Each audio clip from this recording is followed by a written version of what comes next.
happy?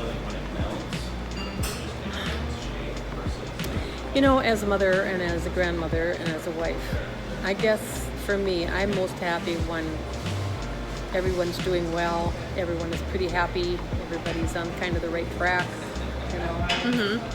That gives me joy. I know that you're not supposed to let everybody else's things get you down, and this is the truth, but as a mother, it's impossible to do that. Well, here's a question. As a grandmother.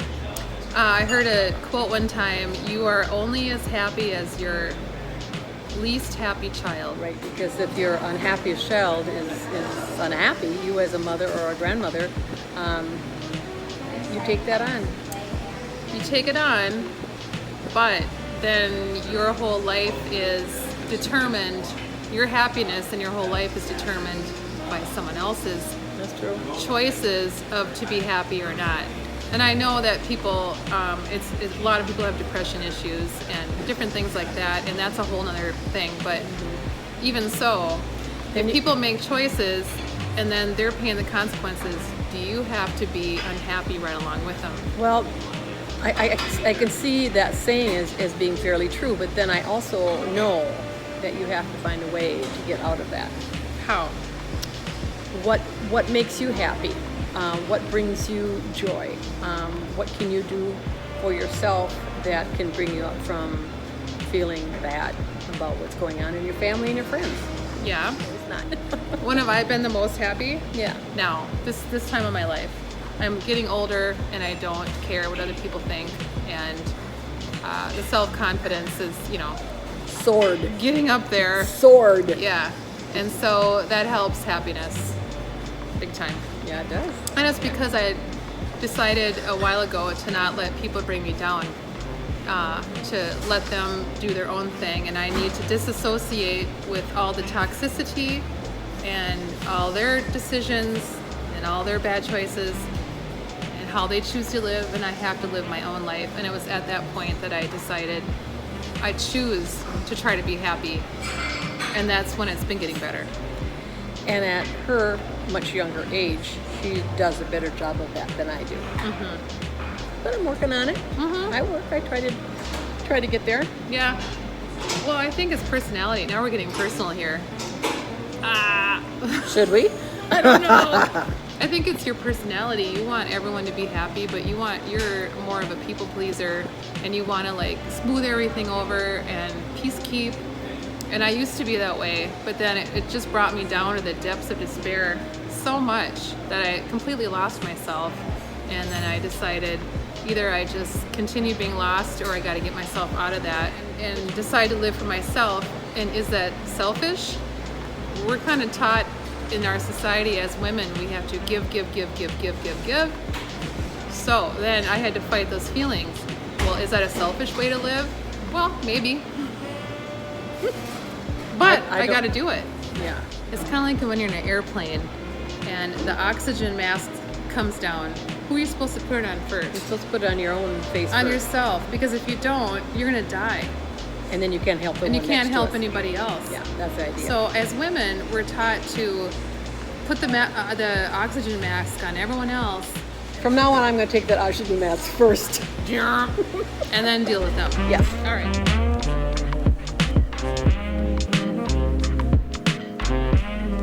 What's the most difficult thing you've ever done? That's an easy one.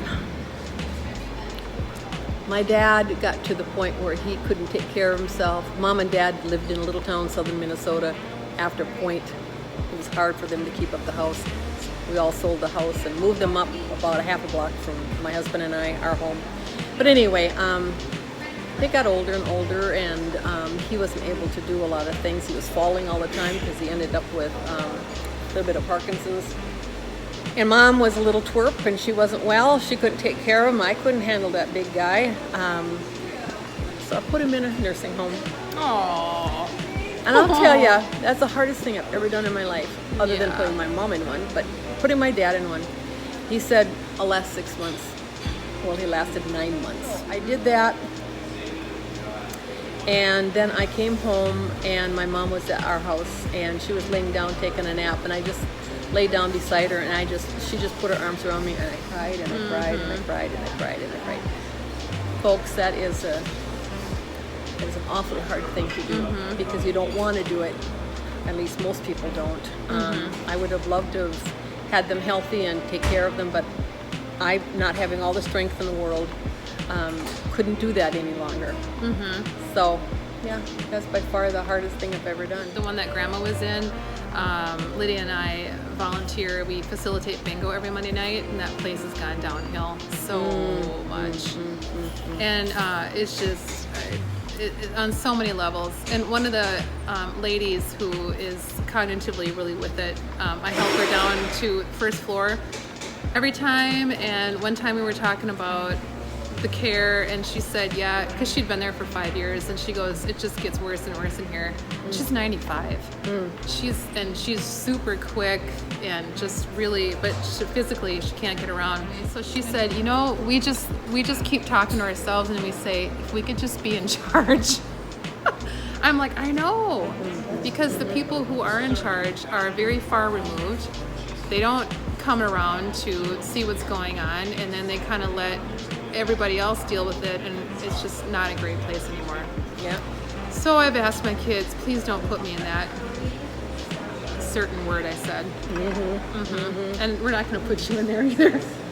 Yeah, I'm not heading in that direction. No. So I watched on a newscast thing that this one, he was like a journalist of some sort, and he lived on the East Coast.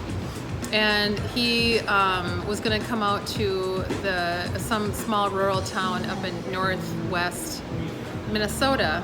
Anyway, he was going to come out and he was going to do a piece on it, mocking the Midwest, middle country, flyover country, rural country. The mayor of the town had the whole entire town came out to greet him at the city hall, which is an absolutely beautiful, ornate old building.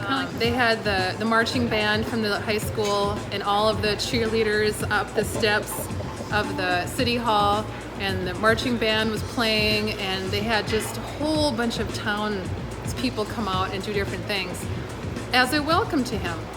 And his attitude was, oh, wow, okay. And then he did the piece, you know, and he was, I don't know if he was nice about it or what he was, but they were talking about the cost of living on the East Coast. And his mom had said, why don't you guys pick yourself up and go move to that rural town in Minnesota? And he said, yeah, right. We're from the East Coast. I don't think so. And, but they started doing the numbers, crunching the numbers, he and his wife.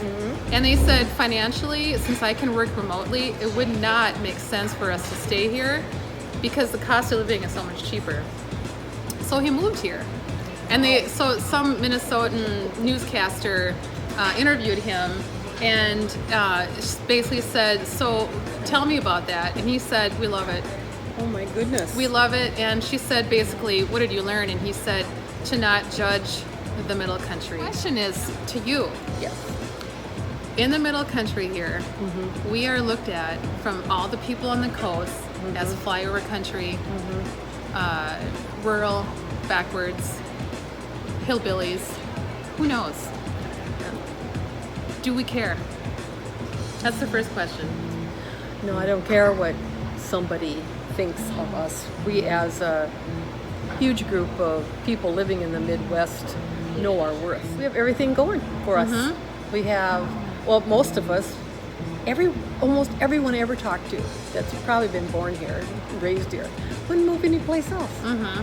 Even though we have the harsh winters. Yeah, but you guys go. You're snowbirds. True, but we haven't always been snowbirds. Yeah. You know, we're older. That's true. We go. One of the reasons is so we don't fall in that ice. I know. Yeah, and I have really good friends we have coffee with 2 or 3 times a week. They love the cold. They love all the ambiance of the snow and the cross-country skiing and the snowshoeing and the, you know, we are snowmobilers and four-wheelers, but they are cross-country skiers and snowshoes and hikes, and they're out there physically. We are too. You read things and you hear things from newscasters, from media people, from actors, from a lot of different people from the coast. and then they give negative image about us. What's the first thing that comes in your mind? What do you know? Exactly. You're answering all my questions. Yeah, that's what I don't even care but I've had a lot of contact with a lot of people throughout the years, whether it's traveling, whether it's some different people in our lives from the East Coast that have said comments.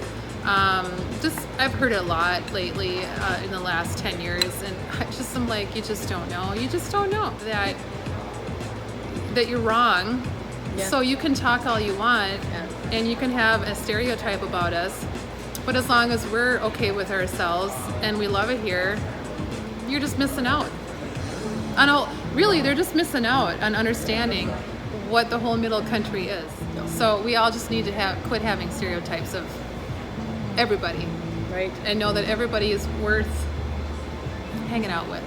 Or just everybody's worth. Yeah, everybody's worth it. And you guys, if you're down in the North Loop in this part of Minneapolis, this place definitely has a good vibe going on, so come and check it out. The desserts are fantastic. They were very welcoming to us too. They're like, yeah, have a seat, go ahead and vlog, do whatever you want. Yeah. So I think we'll wrap it up for this time, Okay. and hope you guys enjoyed a little bit about what we were talking about. Yeah. And do come and enjoy Edward's Dessert Kitchen. Not scissor hands. No, not. Yeah, scissor hands. The gal behind the counter is laughing. And yeah, so come and check it out, and we will see you next time. Alrighty. Bye-bye.